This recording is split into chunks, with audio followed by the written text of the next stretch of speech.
C'est la première fois qu'ils se parlent depuis l'invasion de l'Ukraine. Olaf Scholz, le chancelier allemand, a téléphoné à son homologue russe Vladimir Poutine. Un petit événement à l'échelle de la diplomatie européenne, car le chef du Kremlin était jusqu'alors considéré comme infréquentable.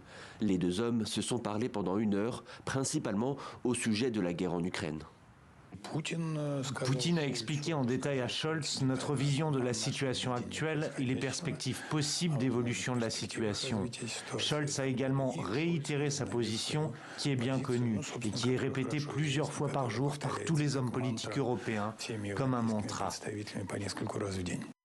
Officiellement, il s'agissait pour l'Allemand d'exhorter le Kremlin à cesser ses attaques contre l'Ukraine et à ouvrir des négociations. Mais Kiev n'est pas dupe. Pour les Ukrainiens, cette conversation trahit un autre but, renouer des liens avec la Russie. Volodymyr Zelensky en est convaincu. Ce premier coup de fil avec Vladimir Poutine pourrait donner des idées à d'autres partenaires européens.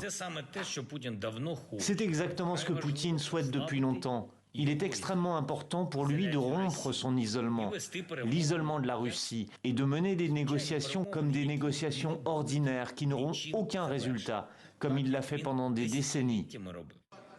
Au sein d'une coalition affaiblie, Olaf Scholz tente aussi à travers cette conversation de regagner en légitimité. Le chancelier allemand veut montrer que l'Europe est toujours présente sur le dossier ukrainien, car l'arrivée de Donald Trump à la Maison-Blanche pourrait rebattre les cartes.